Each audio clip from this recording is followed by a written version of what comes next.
Hi, I'm Rod from Websites with Purpose. For those of you who don't know me, I've been building, maintaining and upgrading Joomla websites since 2006, way back on version 1.0. And right now, Joomla 3 has just come to the end of its life cycle. So it's time that people should be making sure they've upgraded to Joomla 4. So I thought I'd give you a quick overview of what you're going to see when you first log on to your Joomla 4 website. Mostly we're looking at visual changes, but there is one very cool new function that I'm going to show you as well towards the end of the video. So let's jump across to the dashboard of our Joomla 4 website. As you can see, it's dominated by lots of big icons here, all in blue and white, except for this one panel, which is notifications. And that's where when you log on, it'll tell you if there is any activities that you need to know about, things you need to do. For example, this is telling me my backup is out of date. Of course, we need to keep our backups up to date always. Joomla's up to date, but I do have an update that I need to do on one of the extensions.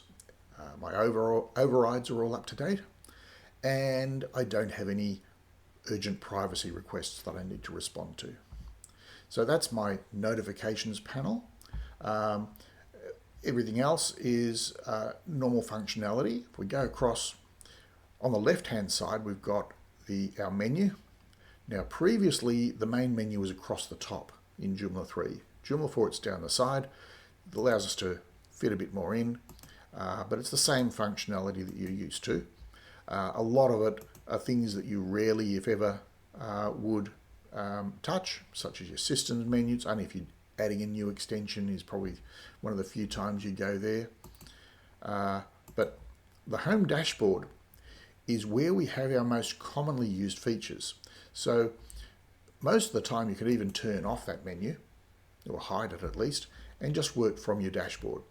So up here on our site panel, we've got the most common functionality: how to add a user or remove a user, add a new article or edit an article categories, upload images, and so on. So that's the most common functionality.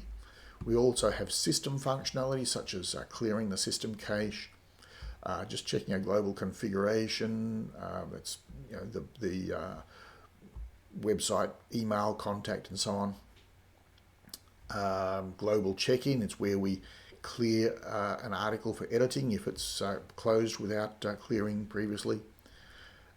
That's the ones that you see if you're looking at a list of articles and it's got a little lock next to it. It means it's locked for editing. So you just click on here, global check-in, and that'll clear all of that. So that's your basic functionality. You also can add content or add panels on here as needed. In this case, this is a directory. This is our findnearme.au website directory. It's a free directory for anyone with a website in Australia, just to help you get a bit more exposure.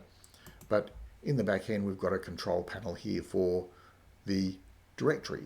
If you have a shopping cart, most likely you would have a hiker shopping cart, and there would be a control panel for that in here as well.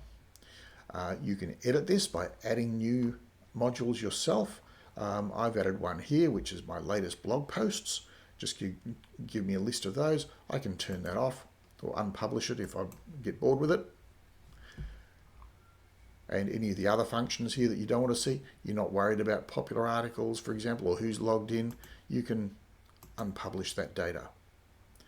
If you want to add a new module, for example, the one I had there before, our articles. I'll go to latest articles if I decide I want to show the latest articles that I've published. Give it a name, latest blog articles. Choose the category. I don't want all of my articles, just the blog articles. Save that. And there you see latest blog articles with the links through to those articles that if I need to go in and edit them.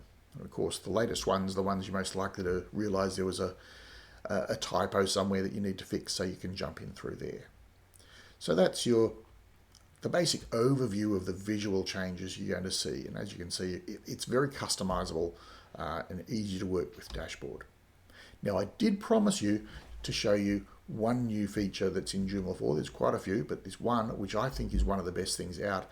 And I say that as someone who's written a lot of help screens or a lot of help pages. And most software help pages, I'm sure you'll agree, are pretty useless because they presume you know things that you don't.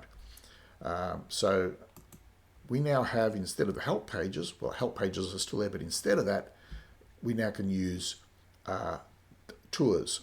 So for example, if you haven't used your website for a while and you want to remember how do I create articles, you go to the tour, click on there, and pop-up comes up, says how to create articles. Step 1 of 14, this tour will show you how you can create an article. So we start. Step 2 of 14 is select the new button. And here's our article page. Step 3, we need to give it a title.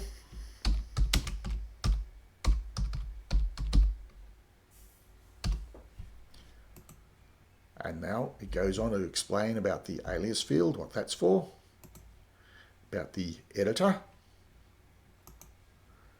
about the status, and so on. And we're up to step 6 of 14, and it goes through all of the fields that you need to know about when you're creating an article to understand how to use the system properly. And that is, I'm sure you'll agree, a whole lot easier than pouring through help pages trying to work out where things are. And you've got, at the moment, it's about 9 tours there, and there'll be more added all the time. In fact, we can actually create our own and add some in there as well as we need to. And that is our overview of the visual differences of Joomla4 with just one little take a tour feature, just to let you know some of the new things that are in Joomla4 as well.